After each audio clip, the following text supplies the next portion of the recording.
Bienvenue dans cette cinquième capsule d'aide pédagogique aux étudiants en technologie de fabrication. Nous sommes toujours dans le chapitre matériaux. On parle aujourd'hui des désignations normalisées des matériaux.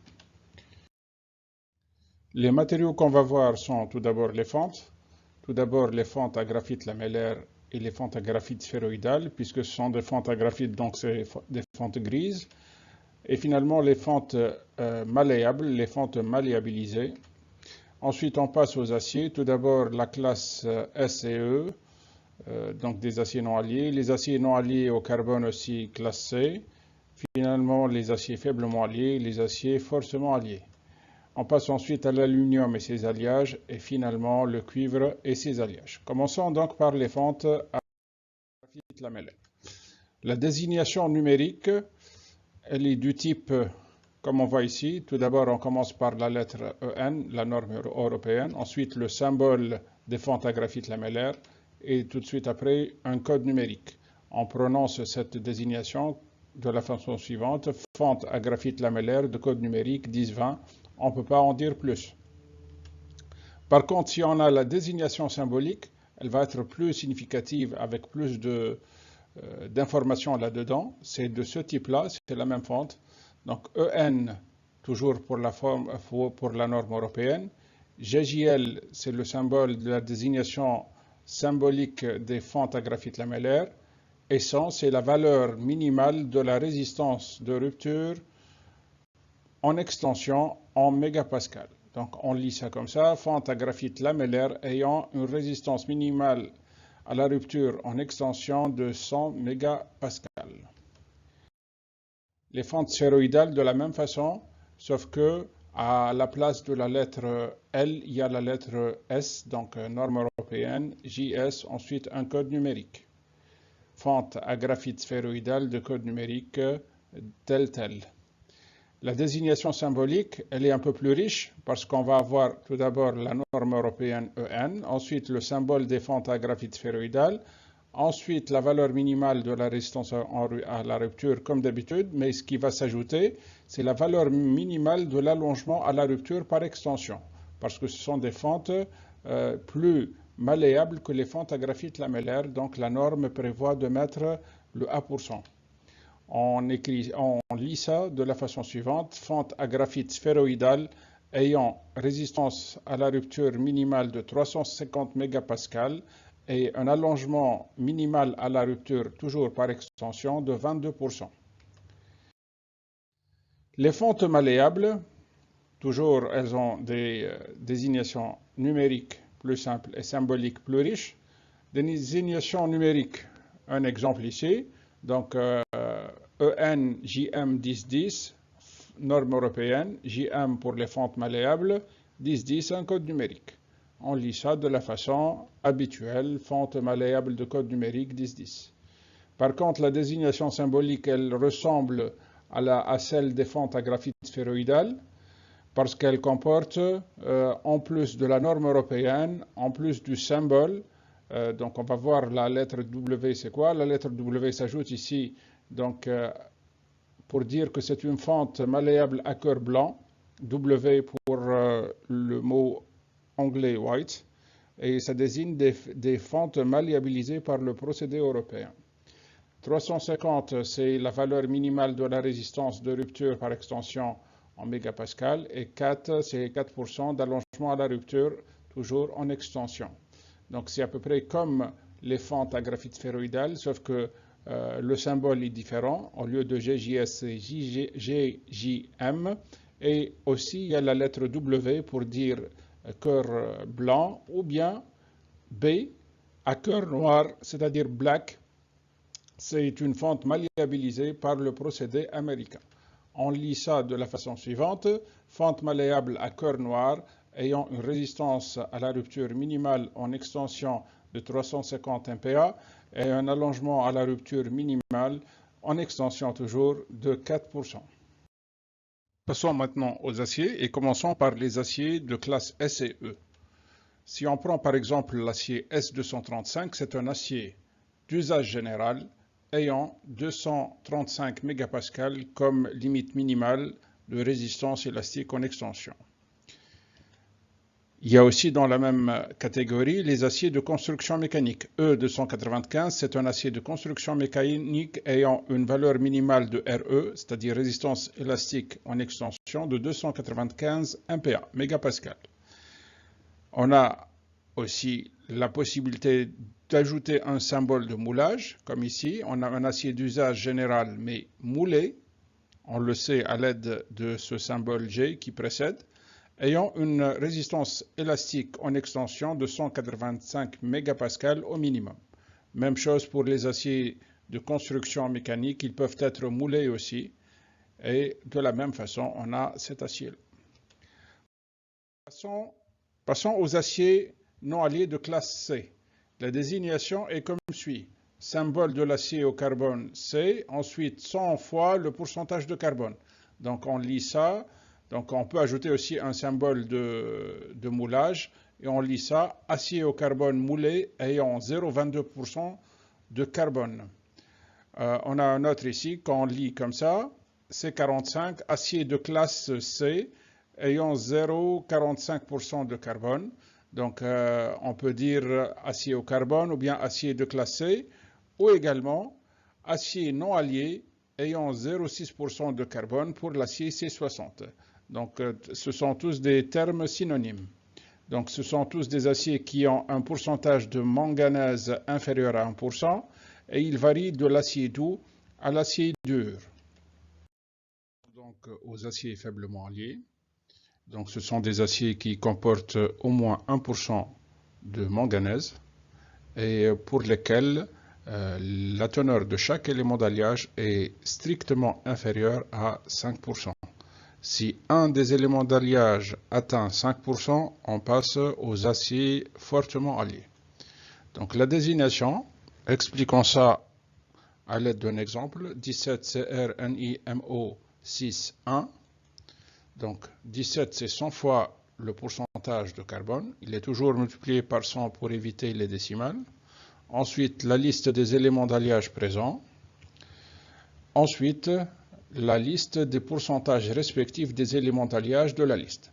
En fait, ce ne sont pas les pourcentages, mais ce sont des pourcentages multipliés par un coefficient qui est donné par la norme pour éviter les décimales.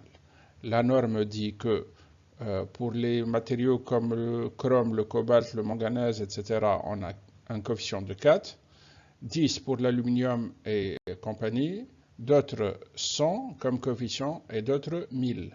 Donc, pour les aciers ou les éléments d'alliage où on utilise des teneurs qui sont de l'ordre de 0,25, 0,50, 0,75, 1,25, c'est le coefficient 4. Pour d'autres où on utilise des teneurs usuelles de 0,1, 0,2, 0,3, on multiplie par 10 pour éviter les décimales. Donc, comment on va lire ça? Donc, on a CR, le correspondant de CR, c'est 6. Donc, on pourrait dire 6 sur alpha % de chrome. Donc l'étudiant n'est pas tenu d'apprendre les coefficients de chaque élément d'alliage. Une bonne réponse acceptable serait 6 sur alpha % de chrome. Ou aussi 6 sur 4% de chrome si on connaît le pourcentage par cœur, ou 1,5% de chrome. Pour le Ni, c'est la même chose, 1 sur bêta % de Ni. Bêta aussi c'est un coefficient de la norme qui est toujours 4 dans ce cas-là. Donc, ou aussi 0,25% de nickel. Pour MO, il n'y a pas de pourcentage associé, donc on comprend que c'est juste des traces de MO. Donc, comment on va lire ça? Acier faiblement allié contenant 0,17% de carbone, 6 sur alpha % de chrome, 1 sur bêta % de nickel et quelques traces de MO, molybdène. On passe aux aciers fortement alliés. Donc, ce sont des aciers ayant des teneurs de manganèse supérieures à 1% et pour lesquels au moins un des éléments d'alliage sa teneur dépasse 5%. Voyons à travers un exemple comment on lit ça. Donc, on commence tout d'abord par le symbole X des aciers fortement alliés. Ensuite, comme d'habitude, 100 fois le pourcentage de carbone. Ensuite, la liste des éléments d'alliage présents. Et finalement, les pourcentages respectifs de ces éléments d'alliage de la liste. Et cette fois-ci, ils ne sont pas multipliés par des coefficients de la norme. On lit ça comme ça, donc tout simplement 17% de chrome, 12% de nickel et quelques traces de molybdène. Donc on lit ça de façon globale. Acier fortement allié contenant 0,05% de carbone, 17% de chrome, 12% de nickel et des traces de molybdène. On passe aux aluminiums et aux alliages d'aluminium.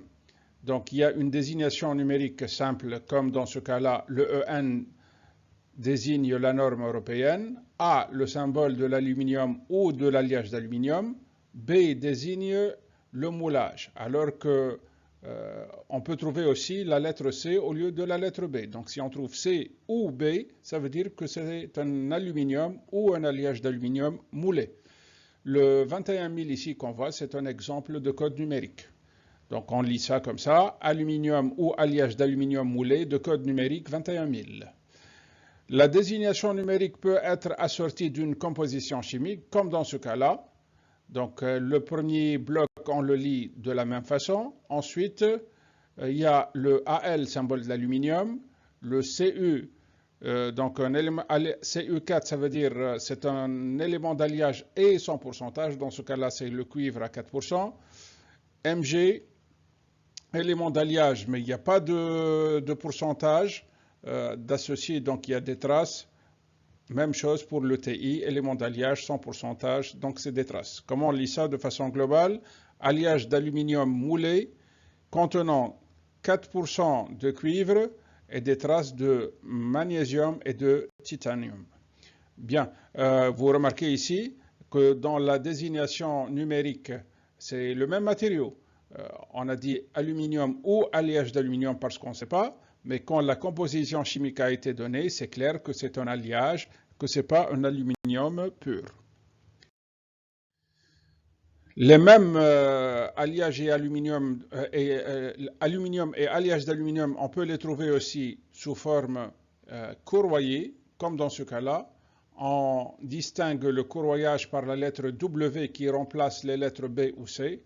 Et on a de la même façon un code numérique. Donc on lit ça comme ça, alliage aluminium ou alliage d'aluminium courroyé de code numérique 2030. Si on a sorti avec ça la composition chimique, on a le même bloc de départ. Ensuite, on ajoute comme d'habitude le symbole de l'aluminium, un élément d'alliage et son pourcentage, comme dans ce cas-là 4% de cuivre, quelques traces de PPE et quelques traces de Mg. On lit ça de façon globale. Alliage d'aluminium corroyé contenant 4% de cuivre et des traces de Pb et des traces de Mg. Donc, on conclut avec le cuivre et ses alliages. Tout d'abord, le cuivre affiné brut. Donc, le symbole du cuivre, tous les cuivres commencent par la lettre C.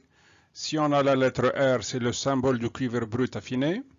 Ensuite, il y a un code numérique. Et ça peut être assorti d'une mention supplémentaire, comme ici, il y a le symbole du cuivre entre crochets et une mention ou un symbole indiquant de très bonnes propriétés électriques et thermiques. Cet alliage, on le lit, ou cette désignation, on le lit comme suit. Cuivre brut affiné de code numérique 0004A approprié à des applications électriques et thermiques. On peut trouver aussi des alliages de cuivre moulés. C'est la désignation numérique. Après la lettre C habituelle, il y a une autre lettre C qui est le symbole du cuivre moulé. Ça peut être aussi la lettre B comme symbole du moulage. Ensuite, un code numérique. On lit ça comme ça, alliage de cuivre moulé de code numérique 7655 dans ce cas-là. La désignation numérique peut être assortie d'une composition chimique aussi, comme dans ce cas-là. Le premier bloc, on le lit de la même façon, comme pour la désignation numérique. Ensuite, il y a le symbole du cuivre entre crochets. Ensuite, un élément d'alliage avec son pourcentage. Un deuxième élément d'alliage avec son pourcentage. S'il n'y a pas de pourcentage, ça veut dire que c'est des traces. Dans ce cas-là, alliage de cuivre moulé contenant 33% de zinc et 2% de plomb. Même chose pour les alliages de cuivre courroyés. Dans ce cas-là, la lettre W remplace les lettres B ou C. Et on a la même chose. On lit ça de la même façon. Alliage de cuivre courroyé de code numérique 502L dans ce cas-là. La même désignation numérique peut être sortie d'une composition chimique, comme dans le cas suivant. On lit le premier bloc de la même façon. Ensuite, il y a entre crochets le symbole du cuivre. Un premier élément d'alliage et son pourcentage. Un deuxième élément d'alliage et son pourcentage. Comme dans ce cas-là, on le lit alliage de cuivre corroyé contenant 10% de nickel et 27% de zinc.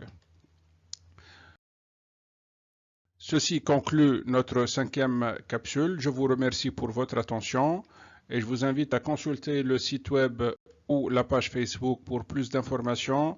Si vous avez des questions, vous pouvez me les adresser à mon adresse email qui apparaît en bas de l'écran.